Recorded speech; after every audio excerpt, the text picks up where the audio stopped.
नमस्कार दोस्तों, स्वागत है आपका हमारे आरजे ग्लोबल स्ट्रीम में। दोस्तों आइए आज समझते हैं वर्ग दसम के भौतिकी विज्ञान का पहला चैप्टर का दूसरा भाग। पहला क्वेश्चन है उत्तल लेंस और अवतल लेंस में अंतर स्पष्ट करें। चलिए, ये हो गया उत्तल लेंस। उत्तल लेंस वह लेंस जो बीच में मोटा किनारे पर पतला होता है। अवतल लेंस वह लेंस जो बीच में पतला और किनारे पर मोटा होता है। ऑप्शन 2, प्रकाश किरणों को अभिसरित करता है। उत्तल लेंस प्रकाश की किरणों को एक बिंदु पर जाके मिलाता है।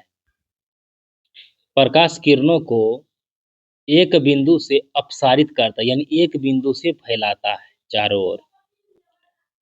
ऑप्शन 3, इसे अभिसारी लेंस कहा जाता है। इसे अपसारी लेंस कहा जाता है। इसमें वास्तविक और काल्पनिक यानी आभासी दोनों प्रकार के प्रतिबिंब बनते हैं।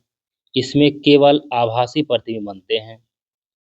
छोटा और सीधा भी प्रतिबिंब बनते हैं अवतल दर्पण में। मुख्य फोकस वास्तविक होता है, इसका मुख्य फोकस आभासी होता है। तल लेंस का उपयोग कैमरा, सूक्ष्मदर्शी, दूरबीन, मानव नेत्र के चश्मे एवं दूरदृष्टि दोष दूर करने के लिए किया जाता है। अवतल दर्पण का उपयोग निकट दृष्टि दोष वाले चश्मे तथा दरवाजे के जंजीर लेंस आदि में होता है। तल लेंस द्वारा प्रतिबिंब प्राप्त करने के नियम। मुख्य अक्ष के समांतर आने वाली किरण लेंस से अपवर्तित होने के बाद ये मुख्य फोकस से होकर गुजर जाती है। याद रखिएगा, प्रथम मुख्य फोकस से होकर आने वाली प्रकाश किरण, यानी मुख्य फोकस से अगर प्रकाश की किरण जाती है तो वह मुख्य अक्ष के समांतर लौट जाती है। तीसरा, प्रकाशीय केंद्र से होकर जाने वाली प्रकाश किरण, अगर प्रकाश केंद्र ओ से अगर किरण जाती है तो वह बिना विचलित हुए सीधी निकल जाती है। उत्तल लेंस द्वारा बने प्रतिबिंब की स्थिति, वस्तु की स्थिति तथा प्रतिबिंब की प्रकृति, ये याद रखना आप लोगों को अत्यंत जरूरी है, क्योंकि यह एग्जाम में ऑब्जेक्टिव में पूछा जाता है। वस्तु को अगर हम अनंत पर रखते हैं तो प्रतिबिंब F2 यानी फोकस पर, मुख्य फोकस पर बनेगा। याद रखिएगा, प्रतिबिंब की प्रकृति वास्तविक, उल्टा, अत्यंत छोटा यानी बिंदु साइज प्रतिबिंब बनेगा। अनंत और 2F2 के बीच अगर हम वस्तु को रखते हैं तो प्रतिबिंब कहाँ बनेगा? प्रतिबिंब F2 तथा 2F2 के बीच बनेगा। वास्तविक, उल्टा और छोटा बनेगा। अगर 2F1 पर वस्तु को रखते हैं तो प्रतिबिंब 2F2 यानी इस साइड बनेगा 2F2 पर। वास्तविक, उल्टा तथा समानाकर। F1 तथा 2F1 के बीच अगर हम वस्तु को रखते हैं तो प्रतिबिंब बनेगा 2F2 से परे बनेगा। वास्तविक, उल्टा, बड़ा बनेगा। याद रखिएगा। उसके बाद F1 पर अगर हम वस्तु को रखते हैं यानी प्रथम फोकस पर रखते हैं तो प्रतिबिंब अनंत पर बनेगा। कहाँ बनेगा इसका कोई पता नहीं। वास्तविक, उल्टा, बहुत बड़ा, इतना बड़ा कि आप उसको किसी भी स्केल से माप नहीं सकते हैं। F1 था O के बीच अगर आप रखते हैं वस्तु को, यानी तो प्रतिबिंब आपको लेंस के उसी ओर 2F1 से परे बनेगा। आभासी, सीधा था, बड़ा बनेगा। याद रखिए, बहुत बड़ा नहीं, सिर्फ बड़ा बनेगा। जितना वस्तु रहेगा उससे थोड़ा बड़ा बनेगा। याद रखिएगा दोस्तों, O को हम प्रकाशीय केंद्र कहते हैं, F1 को प्रथम फोकस कहते हैं, F2 को द्वितीय फोकस कहते हैं। अवतल लेंस द्वारा बने प्रतिबिंब की स्थिति, वस्तु की तथा प्रतिबिंब की प्रकृति। अगर आप वस्तु को अनंत पर रखते हैं तो स्वतः है मुख्य फोकस पर प्रतिबिंब बने, यानी मुख्य फोकस और प्रकाशीय केंद्र के बीच इसका प्रतिबिंब बनेगा। आभासी, सीधा तथा अत्यंत छोटा यानी बिंदु साइड। दूसरा, अनंत और प्रकाशीय केंद्र O के बीच कहीं भी अगर आप रखते हैं, मुख्य फोकस और प्रकाशीय केंद्र के बीच बनेगा। आभासी, सीधा था, वस्तु से छोटा बनेगा। न्यूमेरिकल अगर समझना है पूरी तरह से तो आपको इस चिन्ह परिपाटी को समझना बहुत जरूरी है, क्योंकि इसके बिना आप किसी भी न्यूमेरिकल को सोल्व नहीं कर पाएंगे। पहला, आजकल प्रचलित नई कार्तिकेय चिन्ह परिपाटी का उपयोग करके विभिन्न दूरियां मापी जाती है। सभी दूरियां लेंस के प्रकाशीय केंद्र से मापी जाती है। याद रखिएगा, आपतित प्रकाश की दिशा में मापी गई दूरियां धनात्मक होती है। याद रखिएगा, आपतित प्रकाश के विपरीत दिशा में मापी गई दूरियां सभी, यानी आपतित इधर मापी गई दूरियां सभी ऋणात्मक होती है। प्रधान अक्ष के ऊपर लंबवत सभी दूरियां धनात्मक, यानी ऊपर ये जो रेखा हुआ है मुख्य अक्ष, इसके ऊपर जो भी दूरियां मापी जाती है वह धनात्मक होता है। प्रधान अक्ष के नीचे, प्रधान अक्ष के नीचे जो भी दूरी मापी जाती है यानी नीचे, तो वो सारा दूरी ऋणात्मक होती है, याद रखिएगा। उत्तल लेंस अवतल लेंस के लिए विभिन्न दूरियों का चिन्ह। वस्तु दूरी को हम यू से सूचित करते हैं। दर्पण हो चाहे लेंस हो, जो भी हो, सबका वस्तु दूरी ऋणात्मक ही होता है। फोकस दूरी, याद रखिएगा दोस्तों, उत्तल लेंस का फोकस दूरी धनात्मक होता है, अवतल लेंस का ऋणात्मक होता है। प्रतिबिंब दूरी, अगर वास्तविक प्रतिबिंब बनता है तो उत्तल लेंस में प्लस होगा, अगर काल्पनिक प्रतिबिंब बनता है तो उत्तल लेंस में माइनस होगा। और याद रखिएगा, अवतल दर्पण में हर हमेशा काल्पनिक प्रतिबिंब बनता है, यानी काल्पनिक प्रतिबिंब बनता है। अगर काल्पनिक बनेगा तो हर हमेशा आपको क्या बनेगा, ऋणात्मक प्रतिबिंब बनेगा। दोस्तों याद रखिए। प्रतिबिंब का प्रकार, याद रखिएगा, उत्तल लेंस में अवतल दर्पण की तरह वास्तविक और काल्पनिक दोनों प्रकार के प्रतिबिंब बनते हैं। अवतल लेंस में केवल काल्पनिक प्रतिबिंब बनते हैं, याद रखिएगा दोस्तों। वास्तविक प्रतिबिंब के लिए आवर्धन माइनस होता है उत्तल लेंस में, और काल्पनिक प्रतिबिंब के लिए धनात्मक होता है उत्तल लेंस में। अवतल लेंस में हर हमेशा धनात्मक प्रतिबिंब बनता है। लेंस का आवर्धन किसे कहते हैं दोस्तों, ये क्वेश्चन आपको पूछेगा, क्योंकि हर साल घुमा फिरा के इस पैटर्न पे कुछ ना कुछ क्वेश्चन रहता ही है। तो दोस्तों याद रखिएगा, किसी लेंस द्वारा बने प्रतिबिंब की ऊंचाई, किसी लेंस द्वारा, चाहे अवतल लेंस हो चाहे उत्तल लेंस हो, किसी लेंस द्वारा बने प्रतिबिंब की ऊंचाई तथा वस्तु की ऊंचाई के अनुपात को लेंस का आवर्धन कहते हैं।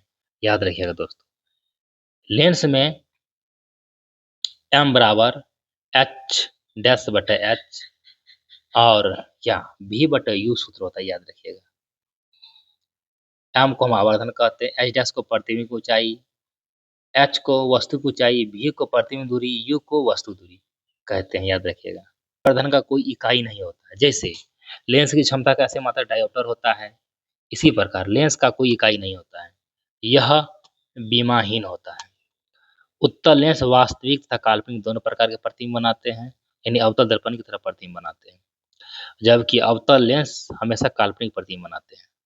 आवर्धन का मान केवल आकार के परिवर्तन को दर्शाता है, दिशा को नहीं। लेंस की क्षमता, पावर ऑफ लेंस किसे कहते हैं, परिभाषा, ये किताबी परिभाषा है दोस्तों, याद रखिएगा। इसलिए हम दोनों को पढ़ेंगे, आपको जो अच्छा लगे वो याद रखिएगा, क्योंकि एग्जाम में पूछा जाता है। किसी लेंस द्वारा प्रकाश किरणों को अभिसरित या अपसरित करने की क्षमता को लेंस की क्षमता कहते हैं। लेंस की फोकस दूरी के व्युत्क्रम यानी विलोम को लेंस की क्षमता कहते हैं। यानी फोकस दूरी को अगर उल्टा दीजिएगा, नीचे कर दीजिएगा, तो वह लेंस की क्षमता कहलाएगा। लेंस की क्षमता का ऐसी मात्रक डायोप्टर होता है, इसे डी से सूचित किया जाता है। 1D की परिभाषा, यानी यदि किसी लेंस की फोकस दूरी 1 मीटर हो तो उसका क्षमता 1 डायोप्टर ही होगा। फोकस दूरी जितनी कम होगी लेंस की क्षमता उतनी अधिक होती है, विपरीत, यानी कम होगी तो अधिक, अधिक होगी तो कम। फोकस दूरी जितना अधिक होगा उसकी लेंस की क्षमता उतना कम होगा। इसके संयोजन की क्षमता किसे कहते हैं, जब दो या दो से अधिक पतले लेंसों को उनके मुख्य अक्ष पर एक दूसरे के संपर्क में रखा जाता है तो उसके संयुक्त प्रभाव से प्राप्त कुल क्षमता को लेंसों के संयोजन की क्षमता कहते हैं। उत्तल लेंस की क्षमता धनात्मक होती है, अवतल लेंस की क्षमता ऋणात्मक होती है। संयोजन की क्षमता ज्ञात करते समय प्लस माइनस दोनों का ध्यान रखना अत्यंत जरूरी है। आपके लिए मैं केवल 2 क्वेश्चन तैयार किया हुआ हूँ, इसको आप समझ जाएंगे तो आपको लेंस की क्षमता पे जो भी सूत्र आएगा वह आपको बन जाएगा। उत्तल लेंस, तो आप हमें बताएंगे कि उत्तल लेंस की फोकस धनात्मक होती है ऋणात्मक, मैं आपको पीछे सारणी में बताया हूँ, आप उसको देख सकते हैं। तो याद रखिए दोस्तों, उत्तल लेंस की फोकस दूरी हर हमेशा धनात्मक होती है। उत्तल लेंस की फोकस दूरी 10 सीएम, तो F बराबर प्लस 10 सीएम हो तो उस लेंस की क्षमता ज्ञात करें, उस लेंस की क्षमता ज्ञात करें। दोस्तों यहाँ सेमी में दिया हुआ है, यहाँ सेमी दिया हुआ है, और आप जानते हैं कि लेंस की फोकस दूरी हर हमेशा डायोप्टर होती है, यानी उसको मीटर में बदलना है।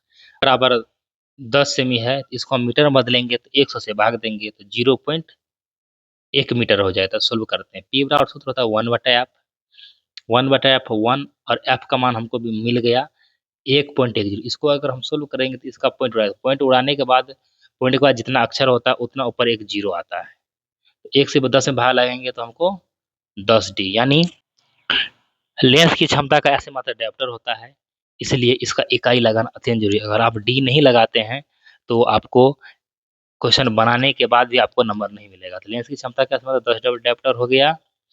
और यह उत्तल लेंस की क्षमता हर हमेशा धनात्मक होती है, याद रखिएगा। 4 लेंस है जिनकी क्षमता 3D, 4D, -1D और 0.25D है। तो लेंस की फोकस दूरी अधिकतम होगी, यानी किस लेंस की, यानी A B C D E में किस लेंस की फोकस दूरी अधिकतम होगी। आपको ये सोल्व करने का कोई आवश्यकता नहीं है, आप बिना सोल्व किए ही बता सकते हैं। मैं आपको पीछे बताया हुआ हूँ, जिस लेंस का क्षमता जितना अधिक होगा उसकी फोकस दूरी उतनी कम होगी, और जिस लेंस की क्षमता जितना कम होगा उसका फोकस दूरी उतना अधिक होगा। आंसर होगा ई। ये बहुत दिलचस्प क्वेश्चन है, ये आपको बार बार एग्जाम में पूछा जाता है। उत्तल लेंस को अभिसारी लेंस क्यों कहा जाता है? अगर आप लोग एग्जाम दे के आएंगे तो आपको पता चलेगा कि हमने जितना क्वेश्चन कवर किया है लगभग वह क्वेश्चन एग्जाम व्यू के लेवल से है। उत्तल लेंस को अभिसारी लेंस इसलिए कहा जाता है क्योंकि यह अपने ऊपर पड़ने वाली मुख्य अक्ष के समांतर किरणों को अपवर्तन के बाद एक बिंदु पर एकत्र करती है, यानी एक बिंदु पर अभिसरित करती है। देखिए, उत्तल लेंस बीच में मोटा और किनारों पर पतला होता है। यह लेंस प्रकाश की किरणों को अपवर्तन के बाद मोड़कर मुख्य फोकस पर एकत्रित करते हैं। एकत्रित कर दिया। मुख्य अक्ष के समांतर आने वाली किरणों लेंस से गुजरने के बाद एक बिंदु पर मिलती है। किरणों को एक बिंदु पर अभिसरित करने के कारण ही उत्तल लेंस को अभिसारी लेंस कहते हैं। अवतल लेंस को अपसारी लेंस क्यों कहा जाता है? अवतल लेंस को अपसारी लेंस इसलिए कहा जाता है क्योंकि यह अपने ऊपर पड़ने वाली समांतर प्रकाश किरणों को अपवर्तन के बाद फैला देती है, यानी एक बिंदु से फैला देती है। अपवर्तन के बाद एक बिंदु से फैला देती है। मुख्य बिंदु को समझिए। अवतल लेंस बीच में पतला तथा किनारों पर मोटा होता है। यह लेंस समांतर आने वाली प्रकाश किरणों को अपवर्तन के बाद फैला देती है। अपवर्तित किरणें किसी एक बिंदु पर नहीं मिलती है, बल्कि वो अलग अलग दिशाओं में चली जाती है। किरण को फैलाने के कारण इसे अपसारी लेंस कहा जाता है। लेंस का प्रतिबिंब किसे कहते हैं? याद रखिएगा दोस्तों, ये बहुत मस्ट क्वेश्चन है। किसी लेंस से होकर गुजरने वाली प्रकाश किरणों के अपवर्तन के बाद जिस स्थान पर किरणें वास्तव में मिलती है या मिलती हुई प्रतीत होती है, वहां बनने वाली वस्तु के स्वरूप को लेंस का प्रतिबिंब कहते हैं। सरल भाषा में इसका परिभाषा भी याद रख लीजिए दोस्तों, एग्जाम के लेवल से। जब किसी वस्तु से आने वाली प्रकाश किरणें लेंस से गुजरने के बाद इस स्थान पर वस्तु का चित्र बनाती है, उस चित्र को लेंस का प्रतिबिंब कहते हैं। लेंस का प्रतिबिंब दो प्रकार का होता है, याद रखिएगा दोस्तों। एक वास्तविक प्रतिबिंब होता है, एक काल्पनिक प्रतिबिंब होता है। वास्तविक प्रतिबिंब, जब लेंस से अपवर्तित प्रकाश किरणें वास्तव में किसी एक बिंदु पर मिलती है और वहां वस्तु का चित्र बनाती है, तो उसे वास्तविक प्रतिबिंब कहते हैं। वास्तविक प्रतिबिंब की मुख्य विशेषता को समझिए। प्रकाश किरणें वास्तव में मिलती है, इसे पर्दे पर प्राप्त किया जा सकता है, यह समांतर उल्टा होता है, यह बड़ा छोटा बराबर आकार का हो सकता है। आभासी प्रतिबिंब किसे कहते हैं? परिभाषा, जब लेंस से अपवर्तित प्रकाश किरणें वास्तव में नहीं मिलती, यानी मिलती हुई प्रतीत होती, यानी मिलती हुई यहाँ प्रतीत हो रही है, यहाँ पे मिलती हुई प्रतीत हो रही थी, बल्कि पीछे की ओर बढ़ने वाली किसी एक बिंदु से आती हुई प्रतीत होती है, उसे आभासी प्रतिबिंब कहते हैं। याद रखिएगा दोस्तों, मुख्य बात इसको समझ लीजिए।